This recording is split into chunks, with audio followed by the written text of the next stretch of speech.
시청자 여러분 안녕하세요. 머니올라 시간입니다. 중동에 전쟁의 불꽃이 일고 있습니다. 6번째 경제 전망서를 낸 김광석 교수 모셨습니다. 어서 오십시오. 네, 안녕하십니까.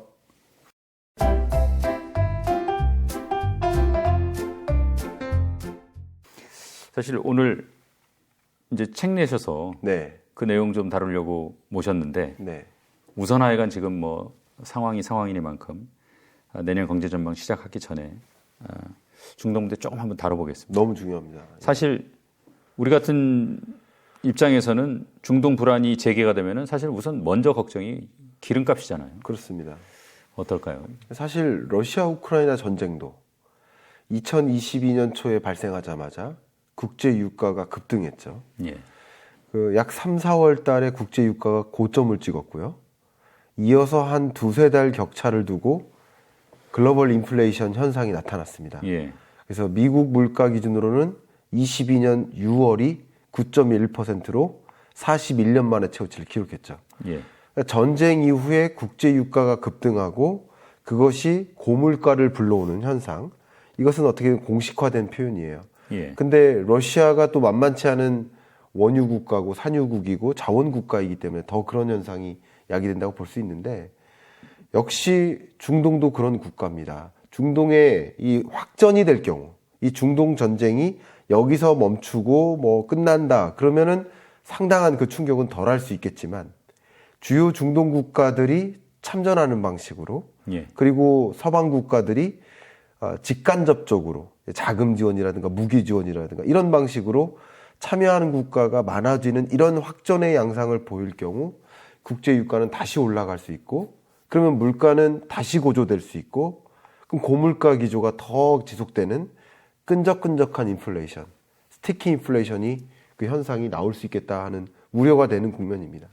이게 또 이렇게 불안해지면 국제 정세가 결국은 이게 투자 심리도 불안해지고 네. 그러면 또 안전자산 찾게 되잖아요. 그렇습니다. 결국 그렇게 되면 또 그럴 때마다 달러는 좀 강세를 보였죠. 예, 정확하십니다. 이 원달러 환율 혹은 이제 달러의 가치를 들여다볼 때 다른 변수들도 들여다볼 필요가 있겠지만 다른 요소를 다 이렇게 제쳐두고 이렇게 전쟁과 같은 불확실성이 집중되면 사실은 다른 요소는 작용이 없어요.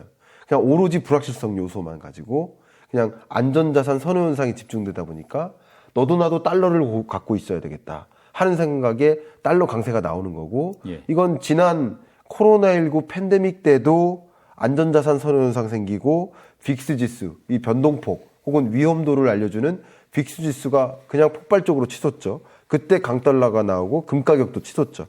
역시 마찬가지 2022년에 러우 전쟁이 터졌고 그때 불확실성 고조되면서 변동성이 고조되면서 금값과 강달러 현상이 동시에 치솟게 되는 이런 현상이 나타났기 때문에 역시 다른 요소를 불문하고 이런 전쟁이 확전되는 양상에서는 불확실성이나 위험도 이런 것들이 가중되면서 강달러 현상, 뭐 금값이 상승하는 현상 이런 것들도 뭐 당연하게 나타나고 있다고 생각합니다.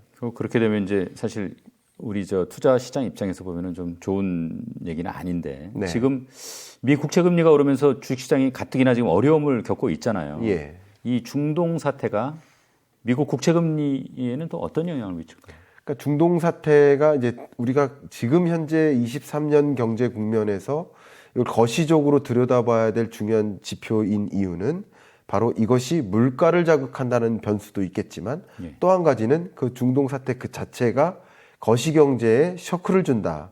그러니까 이런 불안한 장세에는 기업들이 신규 투자를 안 해요. 그러니까 우리나라 기업뿐만 아니라 미국 기업들도 주요 글로벌 국가들의 기업들 신규 투자를 안 하고 그럼 고용이 침체되고 또 소비 침체로 이어져요. 그러니까 경기 침체가 야기될 수 있는 거예요. 경제적으로 경제 규모가 수축되는 방향으로 하방 압력을 주기 때문에 그러면 현 정부로서는 미국 정부로서는 추가적으로 경기를 부양시키기 위해서 경기 부양책을 동원해야 되고 그러려면 또 자금이 부족하니까 국채를 추가적으로 발행해야 되는 요인이 됩니다. 예. 그럼 국채 발행을 더 많이 하게 되면 국채 가격이 떨어질 것이고 국채 금리가 더 치솟는 현상이 나올 수 있겠죠. 예. 전쟁이 그 두 가지 변수에 영향을 주겠다. 이렇게 시나리오를 그리시면 도움이 될 것 같습니다. 그러니까 이게 우리 입장에서는 하여간 길어지지 않기만을 좀 네. 바랄 수밖에 없군요. 이게 잠깐 물가 말씀하셨지만 특히 우리 같은 경우에 뭐 흔히 기름 한 방울 안 나는 나라고 네. 기름은 엄청나게 쓰고 그래서 이게 결국은 이제 유가가 올라가면은 결국은 이제 우리 물가가 또 올라간단 말이에요. 그래서 네. 이 물가도 참 걱정이 많이 되거든요. 이 부분 너무 걱정됩니다. 제가 왜 이런 말씀드리냐면 물론 이 유러피언 국가들의 고물가 기조가 더 강하게 나타났거든요. 예. 왜냐하면 러시아에 대한 에너지 의존도가 높았기 때문에.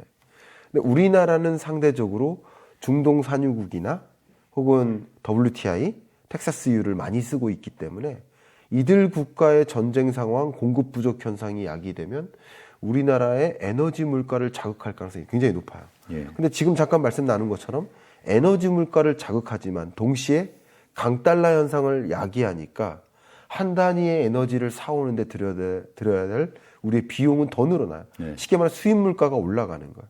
그럼 그것이 생산자 물가에 반영되고 소비자의 물가에 반영되니까 우리 소비자 물가 상승률은 더 치솟을 수 있습니다. 저는 그 부분이 가장 걱정되는 부분이라고 생각하고 있습니다.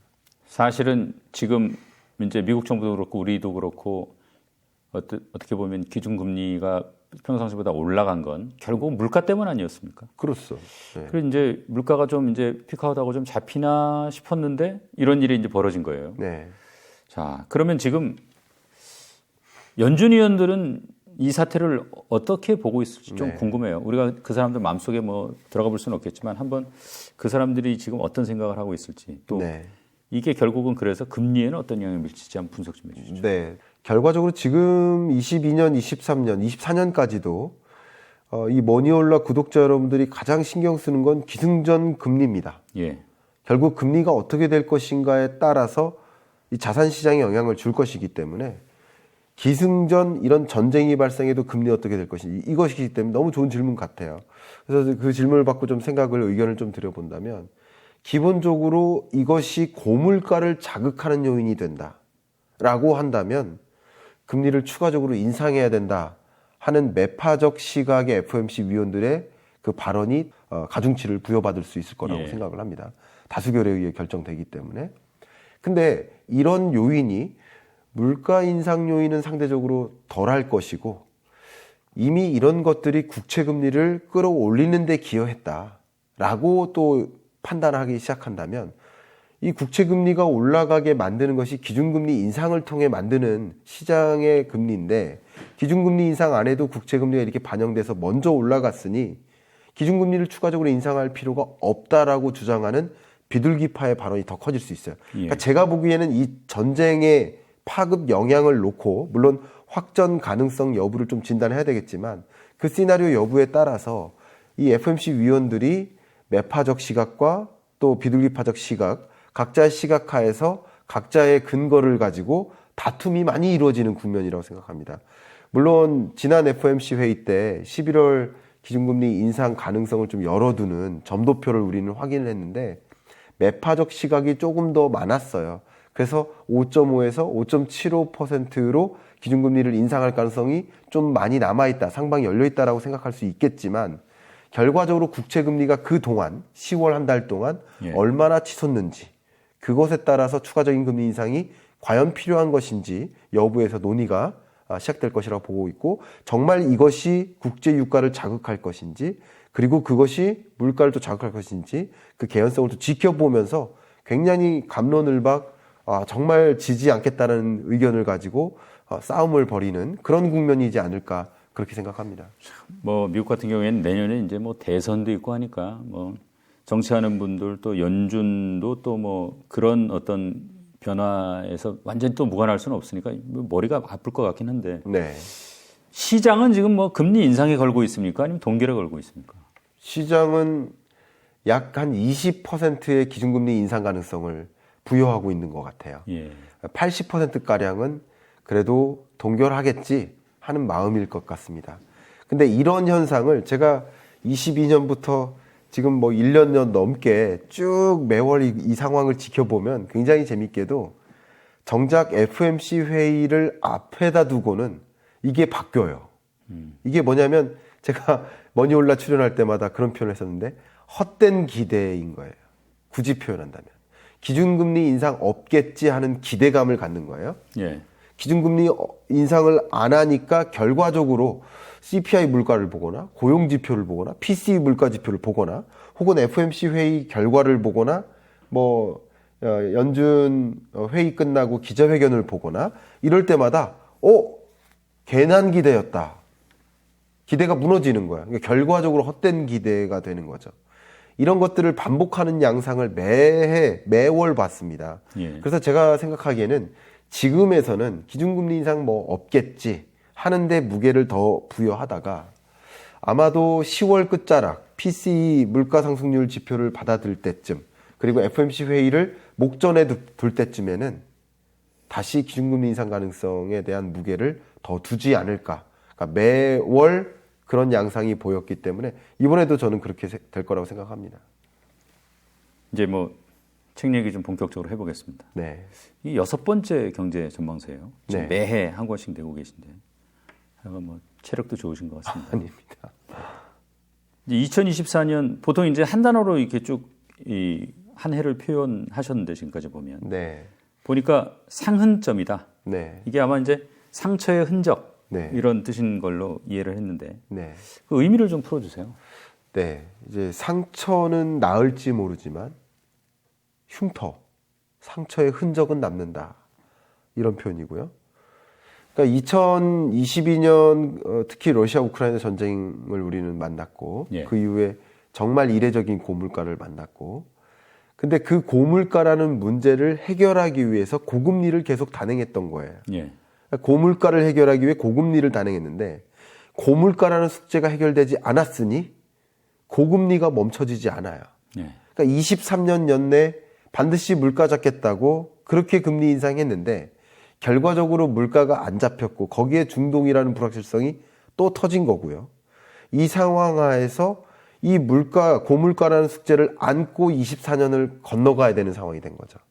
제가 약 1년 전쯤에도 이 머니올라 나와서 23년 연내에는 기준금리 인하가 거의 불가능하다. 만약에 금리 인하가 있을 거라면 이런 요소가 있어야 될 것이다. 라고 제가 말씀드렸던 게 기억이 나요. 네. 그럴 만큼 23년 연내에 기준금리 인하는 없다라고 말씀을 강하게 드렸는데 없는 이유는 물가가 안 잡혀서입니다. 물가 잡으려고 금리 인상했는데 물가 안 잡혔는데 어떻게 기준금리를 인하합니까? 결국 그런 흐름이 계속 지속되다 보니까 고물가 고금리가 정착화되는 거예요. 24년에도. 예. 그리고 고물가 고금리가 압력이죠. 실물 경제에서. 기업도 기업 경영하기 힘들고요. 가게도 살림살이 하기 힘들어요. 그러니까 압력을 주니까 경기 침체로 나오는 거죠. 그러니까 고물가 고금리 저성장. 이게 23년까지 또 24년까지도 지속되는 국면. 그게 바로 스태그플레이션의 양상이거든요. 그런 흔적이 남는다. 결과적으로 제가 이 책을 시작할 때 첫 문장이 다 올라온 줄 알았는데 또 오르막길이 남아있다. 약간 이런 식으로 시작했거든요. 예. 그러니까 23년 한 해도 너무나 힘들었는데 그때는 23년을 내핍점이라고 표현했었어요. 예. 예, 정말 어려운 궁핍함을 이겨내야 하는 해 이렇게 표현했었는데 그 해가 지나는데 또 어려움, 그러니까 상처의 흔적이 스태그플레이션의 형태로 남는 국면 이렇게 좀 정의하고 싶습니다. 지금 이제 그러면 결국은 2023년에도 원하는 만큼 물가가 잡히질 않았고 네, 그래서 그런 이 부상의 흔적이 2024년까지 이제 계속 지속이 되고 네. 자, 그러면 2024년이 지나기 전에는 물가가 어느 정도 의미 있게 원하는 만큼 잡힐까요? 어떻습니까? 이게 물가와 물가 상승률을 혼동해서 이해하시는 분들이 의외로 독자분들 중에 많이 계시더라고요. 근데 이 물건의 가격이 물가잖아요. 예. 근데 이게 1,000원짜리가 2,000원으로 올랐단 말이에요. 올해. 그 2,000원짜리가 내년 3,000원으로 또 오른단 말이에요. 물가는 계속 오르죠. 1,000원씩. 근데 물가 상승률은 100% 올랐다가 50%로 떨어지죠. 그러니까 물가가 계속 안 잡히고 오르고요. 물가 상승률은 떨어질 수 있는 거예요. 근데 이게 굉장히 중요한 게 뭐냐면 실물 경제와 자산 시장을 좀 구분했으면 좋겠는데요. 예. 실물 경제에서는 물가가 중요해요. 물가 자체가 하방 압력을 줘요. 우리 서민에게도 너무나 힘든 고통을 주는 거예요. 물가가 높으니까. 2,000원이 100%냐 50%냐 중요한 게 아니라 2,000원이냐 3,000원이냐가 중요한 거예요. 가뜩이나 2,000원이면 밥값이 너무 비쌌는데 이게 또 3,000원에 또 오른다고 가중되는 거예요. 근데 실물 경제 말고 자산 시장은요, 전혀 다른 양상입니다. 물가 상승률을 기준으로 목표 물가를 설정하고 그것에 따라서 기준금리 인상 인하 동결 여부를 결정하는 것이기 때문에, 그렇기 때문에 물가 상승률이 잡힌다는 것은 곧 금리 인하할 수도 있겠구나 하는 기대감을 주는 것이기 때문에 자산 시장에서는 기대감만으로 돈이 이동하는 거잖아요. 그러니까 전혀 다른 양상을 가져올 것으로 보고 있습니다. 답변을 드린다면 물가는 안 잡힐 것이고요. 물가 상승률은 목표하는 수준에 부합하는 수준으로 떨어질 수는 있는데, 그 지점은 역시 그 지점도 24년 끝자락, 24년 4분기 정도나 돼야 잡힐 것으로 지금 주요 국제기구들은 전망하고 있고요. 글로벌 인플레이션을. 예. 분명 이 중동 전쟁이라는 변수가 또 등장했기 때문에 이게 확전된다면 24년 연내에도 목표하는 수준에 도달하지 않을 것이고요. 확전되지 않고 단기간에 종식이 된다면 뭐 큰 변수로서 우리가 고려할 필요는 없지 않을까. 그 정도로 저는 생각을 하고 있습니다. 그러니까 2023년 전망에서는 2023년에 사실상 금리 인하는 어려울 거다라고 네. 말씀하셨어요. 물론 이런 조건이 충족되면 되겠지만 뭐 그 조건 충족되기 어려운 상황이었으니까. 그렇죠. 자, 지금 이제 물가 전망 보면은 좀 약간 좀 마음이 무거워지는데. 네. 그렇다고 하면 그것과 연동되는 2024년 금리. 예. 이것도 또 그렇게 전망이 밝진 않겠네요. 예. 그러니까 기준금리를 인하하는 시점은 제가 1년 전에도 말씀을 드렸습니다만, 그 여타 불문하고 경제 위기가 오면 기준금리를 인하할 거예요. 예. 대대적인 기준금리를 인하할 거예요. 그리고 경제 위기가 오면 자연히 물가는 잡힙니다. 국제 유가도 급락할 거고요. 경제 위기가 오면. 근데 경제 위기가 잘 오는 게 아니에요. 경기 침체와 경제 위기를 구분해 주십사 강조하고 있는 이유가 그겁니다. 그 책에도 서두에도 그렇게 좀 설명을 맞습니다. 해주셨던데요. 그게 정말 정확하게 구분돼야 되는데, 작년에도 경기 침체 옵니다라고 말씀 분명히 드렸는데 경제 위기로 받아들이시는 경향이 좀 안타깝더라고요. 그래서 서문에서부터 그 얘기를 쓴 겁니다. 경기 침체와 경제 위기는 완전히 다르고요. 경제 위기는 우리 인생 동안 그렇게 자주 오는 게 아니에요. 1980년 이후로 글로벌 경제의 경제 위기는 2번 왔었어요. 글로벌 금융위기, 팬데믹 경제 위기 2번입니다. 역성장하는 게 2번입니다. 예. 우리 한국 경제도 2번 왔었어요. IMF 외환위기 때 한 번, 마이너스 5.1%, 그리고 2020년 팬데믹 위기 때 마이너스 0.7%. 예. 경제 위기가 자주 오는 게 아니에요. 근데 위기 하니까 경제 위기라고 받아들이실 수 있는데, 경기 침체입니다. 경기 침체는 잠재 성장률을 밑돌게 경제가 그냥 꾸역꾸역 지나가는 거, 경기가 L자로 꺼져가는 거, 그게 경기 침체입니다. 그걸 좀 구분해서 좀 받아들이시면 좋겠고요. 기본적으로 고물가, 고금리가 장기화되면 될수록 저성장 고착화되겠죠. 그런 국면이 24년이라고 볼 수 있고, 아까 질문 주신 대로 경제 위기가 오면 금리를 당장이라도 인하하겠지만 경제 위기가 올 거라고 지금 전제하기는 어려워요. 가능성이 있겠지만 제가 보기에 가능성이 높다고 평가할 수는 없어요. 그래서 경기 침체로 보고 있습니다. 23년 성장률보다 24년 성장률이 더 낮아요. IMF는 올해 세계 경제가 3.0% 성장하고 내년은 2.9% 성장한다. 성장률이 더 낮아져요. 예. 월드뱅크도 비슷한 전망치를 제시합니다.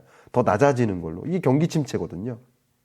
그런 국면이기 때문에 경기 침체 때문에 금리를 인하하지는 않는다. 오히려 그 경기 침체가 유도한 것이고 유인한 것이다. 그래야만 물가가 잡히니까. 결국 물가가 24년 연내에 목표하는 수준에 도달하지 않으면 24년 연내에도 기준금리 인하는 사실상 없다. 그러니까 지금으로서 전제는 24년 4분기 정도에 목표하는 수준에 가깝게 물가가 2% 수준에 안착될 것으로 보고 있고, 그렇다면 24년 4분기에나 있다면 한 차례, 또 많다면 2차례, 그 정도 금리 인하가 있을 수 있지, 그렇지 않고는 금리 인하가 어려울 수 있다. 이 정도의 전 스탠스를 갖고 있습니다. 그러니까 당초에 뭐 긍정적인 전망은 내년에 4차례 정도도 가능하다. 25bp씩. 그런 이제 전망도 있었는데 참 그건 지금 시점에서 보면 너무 낙관적인 전망이군요. 그거는 물가가 23년 연내 잡힐 거라고 가정했을 때라고 생각합니다. 만약에 그렇다면. 근데 저는 뭐 그 물가가 그래서 이제 스티키 인플레이션이라고 표현하잖아요. 끈적끈적하게 물가가 잘 안 잡혀요. 고유가가 방해하고요. 또 엘니뇨, 슈퍼 엘니뇨가 찾아와서 식료품 물가가 또 자극하면서 또 방해해요. 또 미국의 유럽에 엄청난 그 파업이 일고 있잖아요. 그러면 이것도 임금 상승을 견인하기 때문에 근원 물가를 또 자극해요. 그러니까 여러 가지 면에서 물가를 끌어올리도록 자극하는 그런 요소들이 계속 상존하고 있기 때문에 끈적끈적하게 물가 잡는 노력이 어려울 겁니다. 아무리 노력을 해도.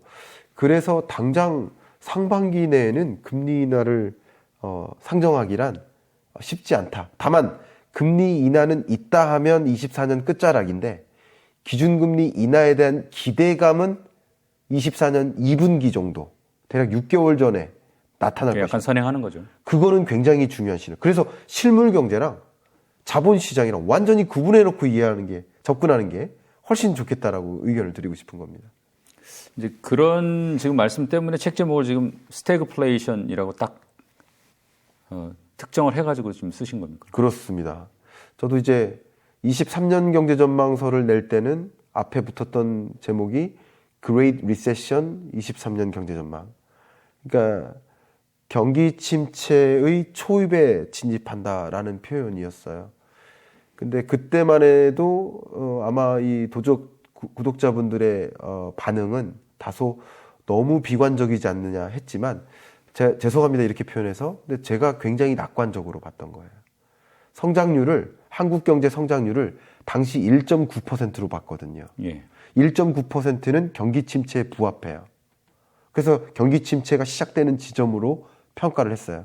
근데 지금은 제 성장률 전망치를 가장 부정적, 가장 긍정적, 중간적 세 가지를 제시했는데 가장 부정적인 전망치가 1.4%였거든요.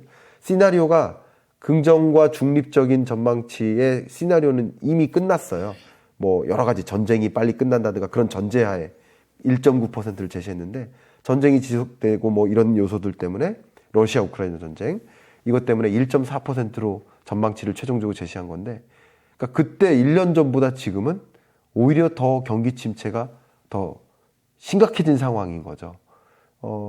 그런 면에서 이 경기 침체의 연장선이라고 보고 있고요. 24년은 연장선인데 고물가라는 숙제는 해결이 안 됐고요. 그러니까 스태그플레이션 정의에 부합하는 경제 그렇게 생각을 하고 있습니다. 올해 주가 뭐 아마도 지지부진할 거다라고 말씀하셨는데 그 좀 틀렸으면 좋았겠지만 뭐 크게 벗어나지 않은 것 같아요. 네. 그 전망이. 네. 2024년 주가 전망은 어떻게 하고 계십니까? 네. 1년 전에 말씀드렸기를 22년 10월이 주가의 저점일 것이다 라고 말씀드렸고 23년에는 주가가 반등은 하지만 지지부진하게 흘러갈 것이다. 약간 2500선 언저리에서 상하회하는 주가를 말씀을 드렸습니다. 24년에는 23년보다는 좋습니다. 근데 그 좋아지는 시점을 저는 기준금리 인하에 대한 기대감이 집중될 때, 그러니까 24년에 진입하면 기준금리를 더 이상 인상하지도 인하하지도 않는 계속 유지하는 이 고원이라고 표현하는데 예. 그 고원을 형성하는 기준금리 스탠스가 계속 유지됩니다. 그 기간이 또 지속되기 시작하면 24년 한 2분기 정도가 되면 그 기간이 지속되면 이제 곧 금리 인하 하겠지 하는 기대감이 집중되고요. 그 기대감만으로 그러니까 22년 10월이 공포감이었잖아요. 기준금리의 레벨은 그렇게 높지 않았잖아요. 근데 기준금리를 끌어올릴 때 공포감이 들었거든요. 23년에 기준금리가 더 높은데도 공포감은 더 이상 없잖아요. 기준금리에 대한 공포감. 근데 24년에는 더 이상 기준금리 인상을 안 한다 자체가 이게 긍정적 신호인 거죠. 악재가 예. 아닌 거예요. 근데 24년 2분기 정도면 뭐 2분기로 상정하는 이유는 물가에 대한 전제를 깔고 말씀드리는 겁니다. 예. 중동 전쟁에 대한 시나리오를 조기에 종식될 거라는 전제를 깔고 말씀드리는 겁니다. 그럴 전제하에 물가가 어쨌든 24년 연말쯤 되면 2%에 부합하게 올 거라고 본다면 그러면 24년 2분기 정도면 기준금리 인하할 거야라는 기대감을 많이 가지실 거예요. 그때 돈의 이동이 시작된다는 거죠. 자본시장으로. 그럴 때 주식시장에 좀 다소 긍정적인, 근데 기준금리 인하한다 하더라도 2020년에 경험했던 그런 엄청난 기준금리 인하가 아니고 정말 한 번 정도 할까 말까 하는 그런 기준금리 인하에 대한 기대감이기 때문에 뭐 강한 랠리라고 보기는 어렵지만 지금보다는 훨씬 나은 국면. 그래서 24년 한 2분기 정도 기준금리 인하에 대한 기대감이 집중될 때 그때 좀 주식 보유 비중을 좀 늘릴 수 있도록 준비하시는 건 어떨까 하는 것이 제 의견입니다. 이제 부동산 얘기도 좀 해보고 싶어요. 네. 23년, 그러니까 올해 중반 정도까지 조정이 있다가 중반 지나면서 좀 회복될 거다. 네. 이렇게 이제 말씀하셨었는데 네. 지금까지 나타나고 있는 양상은 그래 보여요. 네. 부동산 내년에 어떻게 될지 좀 궁금하거든요. 네. 주식시장은 굉장히 양은 냄비처럼 여러 변수에 의해 올랐다 떨어졌다 왔다 갔다 하는 그런 흐름인 거예요. 예. 근데 부동산 시장 같은 경우는 양은 냄비처럼 움직이기보다는 가마솥처럼 움직인다. 이렇게 비유적으로 설명드리고 싶어요. 그러니까 한동안 뜨거워졌으면 식기가 어려워요.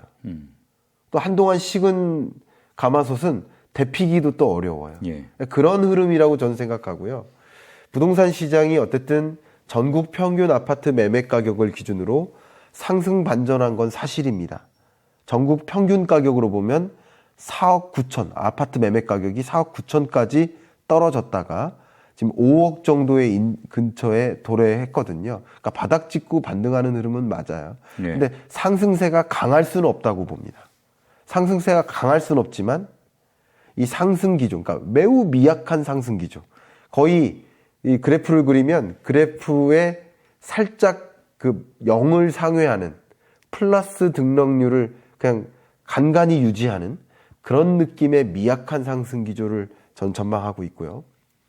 여러 가지 근거가 있지만 어쨌든 여전히 금리가 높다라고 이렇게 하지만 제가 이 표현을 조금 무게를 두고 설명드릴게요. 이걸 제가 뉴 레짐의 시대라고 표현했거든요. 예. 뉴 레짐은 고물가, 고금리, 저성장이 새로운 체제가 된다. 그걸 받아들이기 시작한다. 근데 이게 무서운 게 고금리, 고물가, 저성장을 받아들일 땐 이 실물 경제는 정말 힘들어집니다. 저성장이라고 받아들이면 역동성이 꺼져요. 기업들이 신규 사업 진출 안 해요. 예. 스타트업 육성이 안 돼요. 실물 경제는 그런데 굉장히 재밌게도 고물가, 고금리, 저성장을 받아들이는 자산 시장의 경우에는 그게 그렇게 나쁜 게 아니에요. 왜냐하면 자산 시장은 항상 보면 공포감이 결정을 짓거든요. 근데 고물가 장기화되니 받아들이는 거예요. 고금리 장기화되니 그게 무서운 게 아니에요.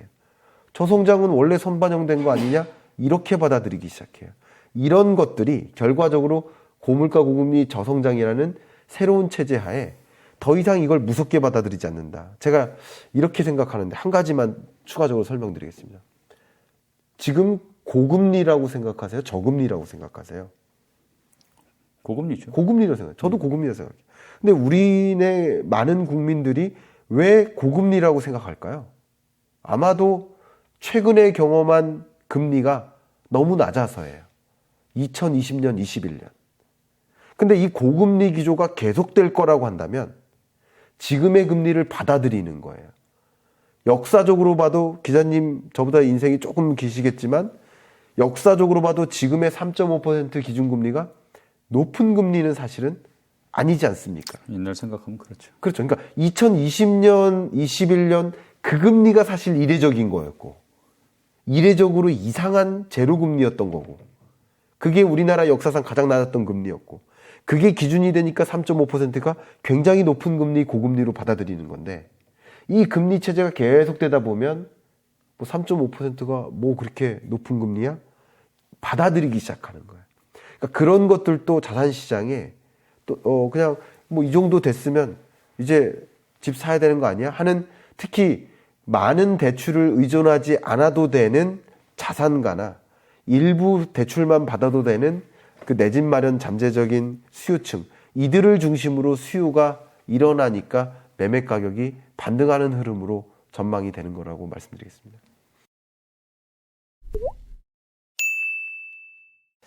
지금 강달러 기조가 지속되고 있습니다. 네. 자, 이 기조가 계속 가는 건지 아니면 달러가 조금 그래도 약세로 좀 돌아서는 건지 네. 참 그 궁금하거든요. 두려움, 공포감에 안전자산을 선호하는 그 현상 때문에 달러를 소유하게 되는 거죠. 그래서 강달러 현상이 항상 나오는 건데 최근에 이 강달러 기조를 도와줬다고 표현해 볼까요? 그런 기여했다라고 볼 수 있는 변수는 미국 셧다운에 대한 우려. 예. 그 셧다운에 대한 우려나 공포감. 그게 실제 셧다운이 일어나면 어떡하지 하는 생각. 그러면 당연히 안전자산을 선호하고 싶죠. 그리고 또 한 가지가 중동전쟁. 이 두 가지 변수가 또 강달러를 유인했다고 볼 수 있겠습니다. 이런 두 가지 거대한 변수가 없다고 본다면 결국 미국의 기준금리 인상 스탠스와 한국의 기준금리 인상 스탠스, 그 스탠스가 강달러 여부를 결정한다라고 보고 있고요. 제 스탠스라고 표현한 이유는 절대적으로 기준금리 격차가 벌어질 때, 이렇게 2%포인트로 벌어져 있을 때, 이때 강달러가 나오기보다는 앞으로 기준금리 격차가 벌어질 거야 라고 생각할 때예요. 항상 공포감이나 기대감이 강달러를 소유하게 만들어요. 달러를 소유하게 만들어요. 그러니까 한미 기준금리가 역전돼서 계속 벌어진 채 움직일 거야 라고 전망하던 시점, 그때 슈퍼 강달러가 나왔던 거예요. 네. 22년 10월이죠, 역시. 근데 지금은 다른 두 가지 변동성 지표들이 등장했기 때문에 강달러 기조가 나온 것이고, 여기서 추가적인 기준금리 인상이 미국이 있겠다라는 생각이 들면 또다시 강달러 기조가 자극이 되겠지만, 이제 기준금리 인상 끝났다라는 확신이 들 때쯤에는 이 변동성이라는 변수가 없다라고 상수화 시킨 다음에 말씀을 드린다면, 그러면 강달러 기조가 조금 꺾일 수 있습니다. 특히 앞서 말씀드렸던 것처럼 기준금리 인하할 거야 라는 기대감이 집중될 때, 그 지점에 이제 달러 갖고 있으면 안 되겠네 하는 생각이 집중되면서 강달러 기조가 꺾일 수 있을 거라고 생각합니다. 지금 이제 미국 경기는 뭐 여러 가지 전망이 있었어요. 네. 근데 올해는 객관적으로 봤을 때 미국 경기는 참 괜찮았다라고 평가를 할 수 있을 것 같은데. 네. 어떻습니까? 내년에는 좀 침체 쪽으로 갑니까? 뭐 어떻게 보세요? 미국 경기가 24년에 안 좋습니다. 미리 결론부터 드리면 중국 경제도 미국 경제도 유러피언 국가들의 경제, 주로 이들 권역을 주요국이라고 하는데 주요국 경제가 안 좋습니다. 미국 같은 경우도 고물가 고금리의 역습이 나타나는, 실물 경제적 역습이 나타나는 그런 국면이 24년이라고 보고 있고요. 어쩌면 23년 이 4, 4분기부터 경기 침체의 양상이 시작되면서 24년 1, 2분기 정도면 이 정도면 경기 침체네라고 받아들이는 그런 수준이라고 볼 수 있고요. 다만 성장률로 말씀드리면 23년 올해는 그래도 2% 정도를 유지하는데 예. 24년 경제는 1%대로 떨어질 것으로 보고 있습니다. 결과적으로 본격적인 경기 침체, 이런 현상은 24년에나 나타나고요. 다만 미국 경제가 약 24년에 1.5% 정도 성장한다. 이 IMF의 전망치에 기초해서 말씀드린다면 이게 무슨 경기 침체야? 라는 질문을 충분히 받을 수 있을 법한, 경기 호황은 절대 아니고요. 경기 둔화와 경기 침체에서 모호한 수준, 약간 그러니까 미지근한 물에서 살짝 차가운 정도, 그 정도의 마일드한 경기 침체로 정의하면 어떨까? 이제 한국 경제랑 좀 다르죠. 미국 경제는 잠재 성장률이 조금 더 낮기 때문에 1.5%대의 성장률 이 정도라면 굉장히 마일드한 경기 침체. 그래도 그만큼 미국 경제가 매우 잘 탄력적으로 대응을 하는 모습이지 않나, 그렇게 생각을 하고 있습니다. 이게 지금 중국 경제 같은 경우에는 이제 사실은 올해 좀 기대를 많이 했었는데 굉장히 좀 사실은 좀 그 기대에 부응하지 못했단 말이에요. 네. 특히 이제 부동산이 안 좋았고, 이게 부동산발 이 위기가 네. 혹시 내년에 뭐 금융위기로까지 좀 확산될 가능성은 없는 건지 그런 게 좀 궁금하거든요. 저도 이제 이코노미스트를 이제 꼭 챙겨보는데 그 이코노미스트지의 한 사파가 되게 인상적으로 다가온 적이 있어요. 용 한 마리가 선물꾸러미를 줘요. 근데 선물꾸러미를 열어봤어요. 근데 기대할 때는 리오프닝이라는 기대감으로 선물을 열어봤는데 예. 리오프닝이 아니라 리스크예요. 같은 알자인데. 그런 사파가 굉장히 인상적으로 남는데 23년 경제가 바로 그런 것이 아니었나 생각하고요. 24년 경제를 놓고 봤을 때 굉장히 재밌는 현상이 23년에 당면했던 그 어떤 숙제도 해결하지 못한 채 24년으로 밀어놓은 느낌이에요. 다 모든 숙제가 고물가도 해결하지 못하고 24년에 해결하자 약간 이런 느낌으로 밀어놓은 거예요. 고금리라는 숙제도 마찬가지고요. 근데 하물며 마이크로한 레벨에서 벌어진 여러 현상들, 미국 경제의 실리콘밸리 뱅크 사태라든가 뭐 스위스라든가 유럽이라든가 뭐 금융 불안 상황, 그거 뒤로 밀어놓은 것뿐이에요. 예. 우리나라도 부동산 PF 문제 굉장히 중요한 약한 고리라고 볼 수 있는데 이것도 쉽게 말하면 만기 연장 뭐 이런 수단을 활용해서 결과적으로 뒤로 밀어놓은 것뿐이에요. 역시 중국 상황도 마찬가지입니다. 중국 부동산 개발업체들의 도미노 부도 사태도 그 부도 사태의 문제를 궁극적으로 해결했다기보다는 뒤로 밀어놓은 것뿐이에요. 근데 어찌어찌해서 가장 대표적인 지금 드리워진 사례가 중동전쟁이고요. 그 중동전쟁 사태가 고물가를 다시 자극하고 고금리, 추가적인 금리 인상 뭐 7%라도 끌어올리는 경우라고 한다면 그럼 다시 또 다른 제2의 뭐 실리콘밸리 뱅크 사태 같은 게 나오거나 중국발 또 도미노 사태가 또 나올 수 있어요. 근데 23년에는 그런 현상들을 나름 체력이 있을 때 만났기 때문에 한번 휘청하고 또 달릴 수 있었어요. 근데 24년은 이만큼 23년 내내 올라오느라고 지쳤는데 또 다른 오르막길을 맞이하는 거죠. 그렇기 때문에 24년에는 정말 강하게 휘청일 수 있습니다. 그런 도미노 부도 사태, 그 부동산, 중국 부동산이든 미국 금융이든 뭐 한국 내 어떤 미분양 혹은 부동산 PF발 금융부실이든 이런 문제가 좀 가시화되면 그때는 정말 많이 휘청일 수 있겠다 이렇게 생각이 되고 그럴 경우라면 글로벌 금융위기 같은 그런 또 다른 위협적인 요소를 찾아오게 만들 수 있겠다. 이 시나리오를 주된 시나리오로서 상정할 필요는 없지만 그 가능성이 그렇게 높다고 보진 않기 때문에 상정할 필요는 없지만 그럴 수도 있겠다라는 시나리오를 장착해 두시고 그랬을 때 어떻게 대응할까 이런 고민을 하시는 것이 어떨까 의견을 좀 드리고 싶습니다. 2024년 생각할 때 우리가 뭐 좀 특별히 주목할 만한 그런 나라 있습니까? 긍정적으로 기대할 만한 나라가 있습니다. 아, 그렇습니까? 예. 정말 재밌게도 우리 촬영일 기준으로 어제 IMF의 경제전망 보고서가 나왔습니다. 저녁에. 나왔는데 제가 다 일독을 했는데요. 재밌게도 앞에 세계 경제 성장률을 거론했는데 올해가 3.0, 내년이 2.9예요. 3.0, 2.9로 세계 경제 성장률이 더 침체되는 거예요. 경기 침체 국면이에요. 이렇게 L자로 꺾여 들어가는데 이 세계 경제는 선진국 권역과 신흥 개도국의 함수일 거 아니겠습니까? 가중평균이지 않겠습니까? 근데 선진국 경제가 유독 꺼져 들어가는 겁니다. 미국과 유러피언 국가들이. 근데 신흥국 경제는 올해 4.0, 내년 4.0, 4.0% 성장률을 유지하는 흐름이에요. 근데 이 신흥국 경제에 중국이 포함되거든요. 예. 근데 중국 경제가 올해가 5.0, 내년이 4.2. 제가 왜 이 숫자를 다 외우고 있는 것도 신기하네요. 그렇게 중국 경제가 많이 꼬꾸라진다, 경착륙한다라고 전망하고 있는 거예요. 그러면 이 신흥국 경제 성장률에서 중국 경제를 제외한 나머지 신흥국들의 성장률을 들여다보면 올라가는 국면입니다.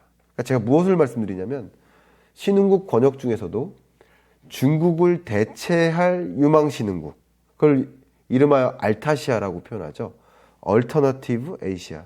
그러니까 중국을 대체할 다른 신흥국. 그러니까 특히 제조기지로서, 생산기지로서, 공급망으로서, 자원도 그렇죠. 니켈이라든가 리튬이라든가 이런 유망, 뭐 2차 전지 혹은 뭐 반도체 핵심 소재들 그런 것들을 많이 보유하고 있는 신흥국이면서 노동력도 정말 풍부하단 말이에요. 23년이 굉장히 재밌는 해인 게 인도의 인구가 중국의 인도를 추월하는 해예요. 예. 그러니까 그러면서 인도와 인도네시아가 인구 1위, 4위 국가가 되는데 이들 국가가 이제 메이크 인 인디아 그리고 메이킹 인도네시아 4.0 이런 제조업 육성 정책을 펼치면서 그동안 부족했던 인프라를 개선해요. 노동법 문제도 있고 뭐 전력 공급 문제도 있고 뭐 공장을 가동하기 어려운 물류 환경도 있고 이런 것들을 다 개선하는 게 이들의 정책 기조예요.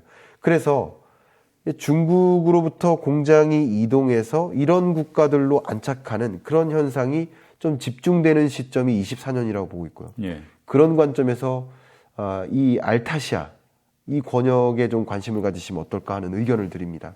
대표적으로 인도, 인도네시아, 필리핀, 그리고 베트남, 태국 요 정도 국가들이 이 알타시아를 구성하는 좀 핵심 국가이기 때문에 또 우리나라는 전략적 파트너십을 강화해 나갈 수밖에 없어요. 중국을 나름 대체할 만한 파트너국을 찾아야 되거든요. 예. 그런 관점에서 정말 세계적으로 FDI, 세계 해외 직접 투자 유입액이 집중되고 있고요. 그런 것들을 좀 관찰하시면 어떨까 의견을 드리고 싶어요.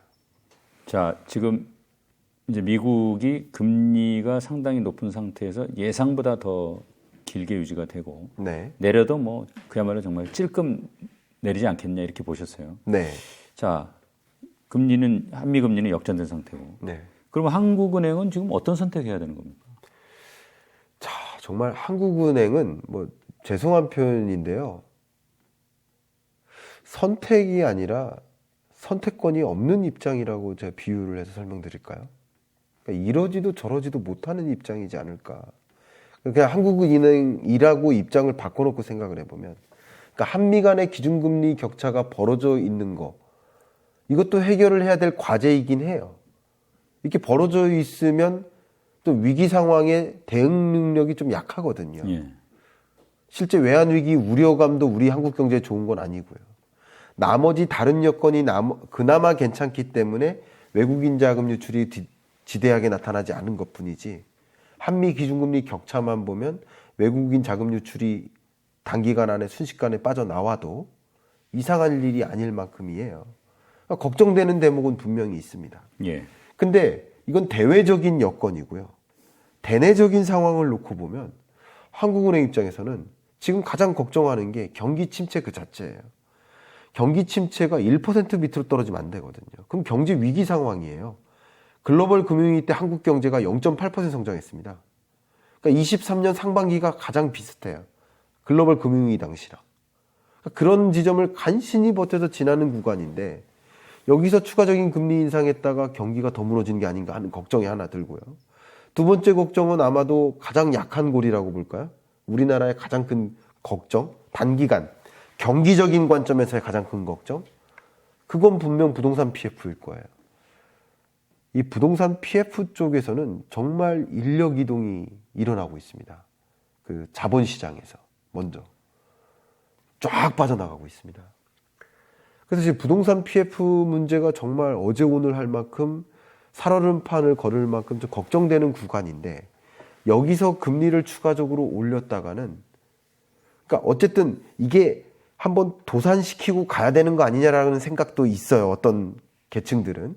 그리고 도산시키면 안 된다라는 생각도 있을 수 있어요. 근데 이게 옳으냐를 가지고 말씀드린 게 아니라 예. 어쨌든 정부는 도산시키겠습니까? 도산시키지 않는 범위 내에서 어쨌든 그 터지는 지점이 올지라도 최대한 지연시키려고 노력할 거 아니에요. 그걸 해석해 본다면 이 약한 고리 때문에 도저히 금리를 같이 인상하기가 어려운 입장이라고 생각합니다. 그래서 이쪽 여건을 고려하고 또 물가 문제도 마찬가지예요. 아직도 이 물가 상승률이 나름 2%대로 떨어졌다가 3.4, 3.7%로 다시 반등했단 말이죠. 근데 이후에도 우리가 안심할 수가 없어요. 중동 전쟁이라는 또 다른 변수가 등장했고요. 그렇기 때문에 고물가가 다시 양상이 나타날까 두려운데 당연히 이런 변수들을 고려하면 금리를 추가적으로 인상해야 될 것이라고 볼 수 있어요. 그러니까 금리를 인상해야 될 이유도 많이 있고 인상하지 못할 이유도 또 여러 가지가 있는데 현 정부는 그런 차원에서 여러 가지를 고려하지만 어쨌든 최대한 이러지도 저러지도 못하는 현상을 놓고 지켜보는 게 아닐까. 그래서 금리는 인상도 인하도 못하는 그냥 선택권이 없는 입장이라고 저는 해석을 해보고 싶습니다. 제가 한국은행은 아니지만 한국은행 입장에서 그냥 한번 생각을 해본다면 그런 입장이지 않을까 생각하고 있습니다. 이게 지금 우리 경제가 좀처럼 어떻게 보면 활기를 못 찾고 있는데 네. 뭐 침체라고 하면 침체고요. 이게 장기적으로 이렇게 이제 활력을 잃은 이런 상태, 네. 뭐 장기 침체라고 한번 표현을 해보겠습니다. 이런 장기 침체에서 벗어나기 위해서 네. 향후에는 뭐 어떤 일을 해야 된다고 생각하세요? 이거는 장기 침체 국면으로 진입할 것이 가장 걱정되는 국면이고요. 특히 스태그플레이션 같은 경우는 헤쳐나오기가 어려울 만큼 어려운 늪에 비유될 만큼 안 좋은 경제입니다. 예. 그리고 이코노믹 스카링, 제가 상흔점이라고 표현한 이유도 이코노믹 스카링, 그 경제적 상처가 지나고 나면 잠재 성장률 레벨이 뚝뚝 떨어져요. 그동안에도 그래왔습니다. 그래서 이번에도 잠재 성장이 더 떨어져서 2%도 채 안 될 것 같아요. 그러면 이 잠재 성장률을 끌어올리기 위한 노력을 해야만 할 텐데 우리가 잃어버린 30년을 겪은 일본처럼 다시 복습하듯이 움직이면 안 되기 때문에 그럼 우린 무엇을 고민해야 될까? 예. 노동 투입이 어려워요. 인구를 다시 늘리기는 사실상 쉬운 숙제가 아니잖아요. 그러면 노동 투입은 또 어려워요. 외국인 노동자를 많이 유입시키면 좋겠습니다만 그 노동 투입을 통해서 잠재 성장률을 끌어올리는 것은 우리 경제로서는 숙제 풀어야 될 공식이 아닙니다. 그 다음 자본 투입인데 자본 투입은 그 경기 여건이 결정짓는 거예요. 그러니까 우리가 결정짓는 요인이 아닌 것 같아요. 그리고 이 저성장을 받아들이는 것, 뉴 레짐을 받아들이는 게 굉장히 무섭다고 했는데 신규 자본 투입이 더 어렵습니다. 그러니까 우리가 지금 헤쳐나가야 될 것은 이 총요소 생산, 좀 어려운 편이지만 총요소 생산성이라고 하는데 총요소 생산성을 끌어올려야 됩니다. 그게 가장 대표적인 게 정부가 할 수 있는 일이 R&D 예산 지출이에요. 그러니까 물론 R&D 예산 지출을 이번에 줄이기로 한 의사결정, 물론 국회를 통과해야 되지만 통과하기 전이니까 이 말씀을 더 드려도 될 것 같습니다. 근데 지금 이런 국면에서 뭐 세입이 주니까 세출을 늘리기가 어려워서 긴축적 재정을 편성하는 것도 이해가 가고요. 그리고 지금 23년, 24년 경제에 굉장히 중요한 숙제가 물가 안정이기 때문에 그렇기 때문에 더 예산을 긴축적으로 편성하는 것도 이해가 가고요. 더군다나 재정 건전성을 살펴야 되는 국면이라는 것도 이해가 가서 긴축 재정을 편성하는 것까지는 저는 굉장히 공감합니다. 저도 필요하다고 생각합니다. 예. 근데 예산의 규모가 아니라 예산을 12대 재원 분야별로 봤을 때 어디다 더 집중적으로 지출할까의 문제인데 어제 오늘을 사는 예산과 내일을 고민하는 예산이 있는데 내일을 고민하는 예산이 저는 교육과 R&D라고 생각합니다. 근데 24년 예산안을 보면 교육과 R&D 예산만 줄였어요. 나머지 예산은 늘려요. 그러니까 저는 우리 경제가 당면에 있는 이 상황을 놓고 봤을 때 과연 그런 식으로 재정정책을 펼치는 것이 맞는 것인가 하는 고민을 지금 해야 될 시점이라고 저는 생각을 하고요. 물론 자동차 많이 타서 사고 많이 나니까 자동차 사고 많이 나니까 자동차 타지 마. 이런 방법은 아니에요. R&D 분야에서 뭐 카르텔이 형성되고 뭐 교육 분야에서 1인당 교육비를 더 늘릴 필요 없. 그런 여러 가지 근거도 있는 거 알지만 교통사고 난다고 자동차 타지 말라는 말하고 뭐가 다릅니까? 저는 그렇게 생각합니다. 그래서 어쨌든 카르텔이 문제면 카르텔 문제를 풀어야 되는 거예요. 교통사고 안 내게 해야 되지 자동차를 타지 말라고 하면 안 되거든요. 더군다나 지금 24년 우리 경제에 놓여있는 상황이 그런 상황이기 때문에 다른 상황도 아니고 스태그플레이션, 장기 침체 초입에 해당되는 그런 상황이기 때문에 이럴 때일수록 내일을 고민해야 된다고 하는 이럴 때일수록 미래를 고민하는 그런 부분에 대한 예산, 유망산업이 무엇이고 인공지능 부분의 핵심 인재를 더 길러내고 그 R&D 기술력을 확보하고 그래서 많은 아세안 국가들이 우리나라와 파트너십을 갖고 싶어하고 그런 어떤 고지를 만들어야 되는 것이 아닌가 하는 것이 제 기본적인 생각입니다. 마지막으로 이제 부동산 관련해서 좀 몇 가지 살펴보겠습니다. 뭐 간간히 우리가 지금 얘기는 했는데, 자 2023년 부동산 시장 지금 현재 네. 10월 어떤 상황입니까? 지금은 전국 평균 아파트 매매 가격이 지난 7월 말을 기준으로 해서 바닥을 찍고 상승하는 국면인 건 맞습니다. 근데 그 상승세가 매우 미약하기 때문에 뭐 뚜렷한 상승장 이렇게 표현하기는 조금 어색한, 그러나 하락장을 마감하고 상승장으로 전환된 건 맞는 것 같습니다. 그러면 사실은 그렇게 따지면 상반기에 조정이 뭐 끝났다고 보시는 것 같은데, 네. 이 부동산 사이클로 보면 너무 짧은 조정 아니었나요? 아까 뭐 냄비 얘기도 하셨지만 부동산이라는 게 뭐 서서히 대표지고 서서히 식는 시장이니까. 뭐 두 가지로 말씀드릴게요. 사이클이 좀 짧아졌습니다. 기본적으로. 왜냐하면 지난 과거랑 많이들 비교하시는데요. 2008년 글로벌 금융위기 왔을 때 그때 금리를 제로금리로 끌어내렸단 말이에요. 그리고 제로금리를 언제까지 유지했는지 기억하십니까? 2015년 12월까지 제로금리를 유지했습니다. 15년 12월부터 금리를 인상하기 시작했는데, 금리 인상을 어떻게 했냐면 15년 12월, 16년 12월, 17년에 3번, 18년에 4번, 15, 16, 17, 18년 4년 동안 0.25%포인트씩만 베이비 스텝으로 9번 올렸어요. 그럼 10번이면 2.25%포인트인 거잖아요. 그러니까 이게 9번밖에 안 올려요. 0.25%포인트씩. 그러니까 이때의 금리 인하와 완화의 시대가 오랫동안 지속됐었던 2008년부터 2015년까지 이때의 느낌, 그리고 2015년 12월부터 2018년까지의 긴 텀에서의 완만한 긴축의 시대로의 전환, 이 사이클하고 2020년에 갑자기 금리를 완전히 세계적으로 금리를 끌어내리고 유동성을 공급했다가 다시 22년부터 갑자기 1년 동안 5%포인트를 금리를 인상하는 이 금리 인하와 금리 인상이 찾아온 이 사이클이 짧아졌어요.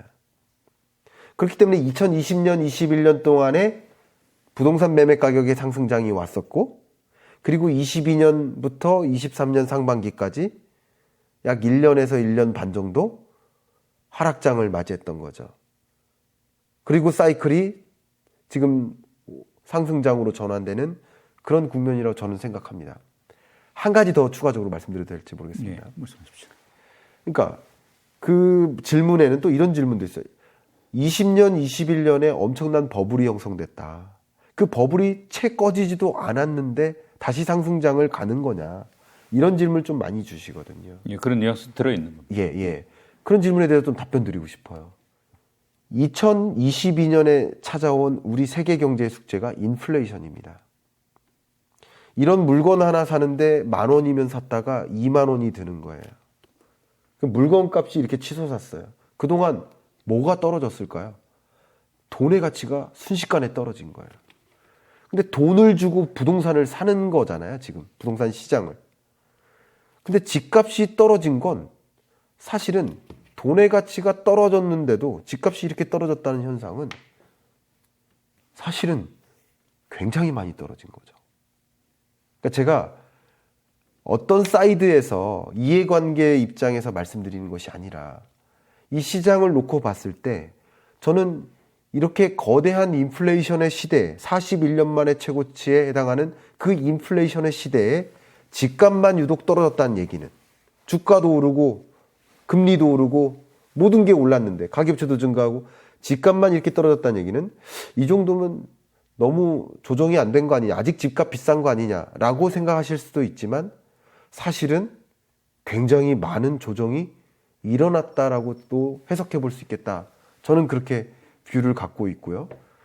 사이클도 짧아졌고 이 인플레이션을 고려하면 상당한 조정이 이루어진 것으로 기회비용을 고려했을 때 고려하실 필요가 있겠다라고 생각하고요. 그래서 저는 사이클이 좀 달라진 거다 의견을 드리고 싶습니다. 네, 상당히 흥미있는 분석인 것 같습니다. 네.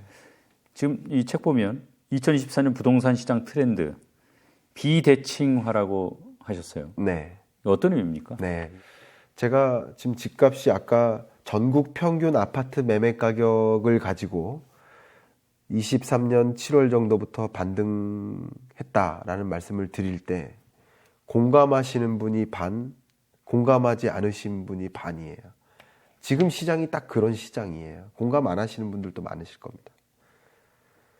근데 24년의 경우 역시 저희 인구 구조 변화를 가지고 많이들 이게 집값이 영원히 상승하겠느냐라고 이렇게 주장하시는 분들에 대한 반론을 제기할 때 인구 증감을 가지고 많이 말씀을 하세요.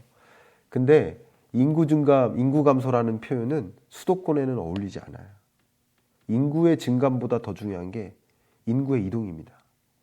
수도권으로의 인구 편입 현상은 지금보다 더 가속화될 겁니다. 그것은 제 전망이 아니라 통계청의 인구 추계에 따르면 그렇습니다. 그러니까 사실 인구 절벽, 인구 소멸 도시, 지방 소멸 이런 표현을 쓰는데 이 책에도 그 도시를 그 지도로 제시를 해드렸는데 인구 소멸 도시가 인구 감소의 주요 현상을 목격할 수 있는 지역이고 사실 수도권에서는 인구 감소라는 현상을 느끼기가 체감적으로도 어렵고 인구도 사실 늘고 있어요. 특히 경기도권을 중심으로. 그런 현상 하나 더해서 두 번째는요. 현 정부의 주택 공급 대책을 들여다보면 예.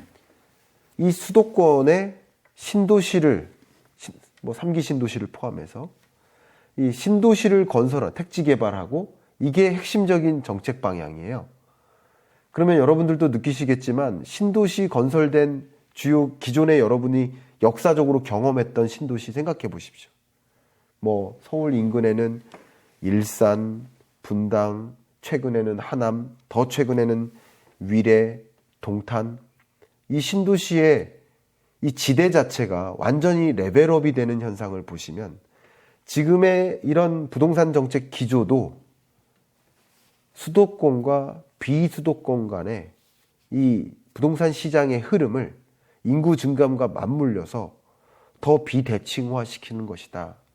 그래서 비대칭화라는 그 부동산 시장의 주된 그 흐름을 장착하시고 시장을 보실 필요가 있지 않을까.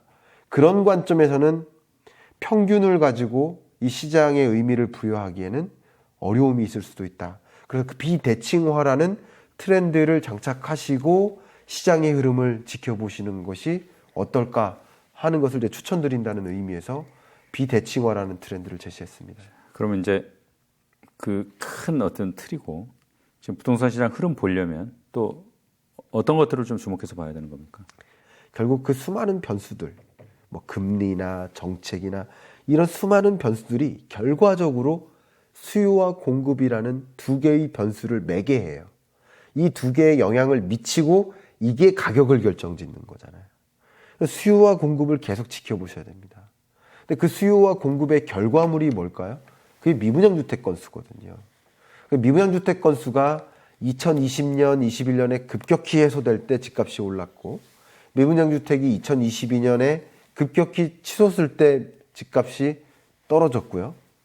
미분양 주택 건수가 22년 끝자락에 7만 5천 호 정점을 찍고 그리고 7만 3천, 7만 2천, 6만 8천, 6만 3천, 6만 2천까지 쭉 미분양 주택 건수가 쭉 떨어지는 구간, 그런 구간에서 이제 매매 가격이 반등할 수 있겠네라는 신호로서 느끼시면 도움이 되겠다라고 말씀을 드렸고, 그래서 미분양 주택 건수가 기준선인 6만 5천 호, 6만에서 6만 5천 호 수준으로 떨어지는 구간, 그 구간에서 매매 가격 등락률이 계속 마이너스를 보이다가 플러스로 전환되는 구간, 이 구간과 거의 시점적으로 맞을 것이다 라고 저는 가정을 하고 있어요.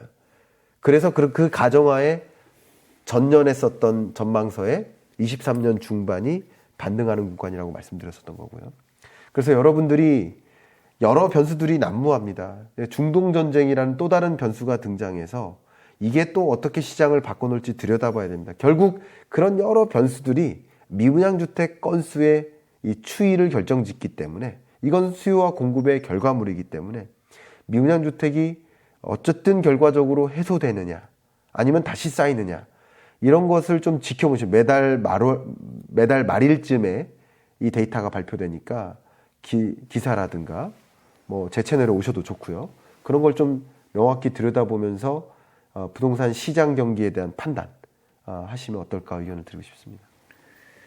자, 하여간 뭐 저희 뭐 오늘 쫙 한 바퀴 다 네. 훑어봤습니다. 하여간 마지막으로 어쨌든 이 머니올라 보시는 우리 시청자 여러분한테 한 말씀 좀 해주실 말씀 있으면 좀 해주시고 오늘 순서 네. 마무리하겠습니다. 저는 이제 거시경제를 보는 사람으로서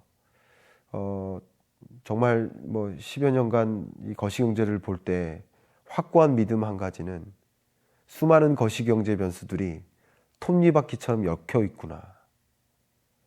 물가라는 변수, 금리라는 변수, 환율이라는 변수, 부동산 시장이라는 변수, 주식 시장이라는 변수, 채권 시장이라는 변수, 이 수많은 변수들이 톱니바퀴처럼 연결되어 있습니다. 다만 어떤 톱니바퀴는 작아서 빨리빨리 움직이고 어떤 톱니바퀴는 커서 천천히 움직이기도 합니다. 시간적 격차가 있기도 합니다. 그러나 그 변수들 간의 관계를 규명하면 여러분이 정말 안전하게 포트폴리오를 관리하는데 충분히 도움이 될 거라고 생각이 되고요. 거시경제의 흐름을 좀 지켜보시면서 그 흐름이 어떻게까지 전개되고 어디로 가고 있고 나는 그 중에 어느 지점에 와 있는지 지켜보시면서 의사결정하시면 어떨까 그 의견을 드리면서 마무리할까 합니다. 아유, 오늘 말씀 고맙습니다. 네, 제가 감사합니다.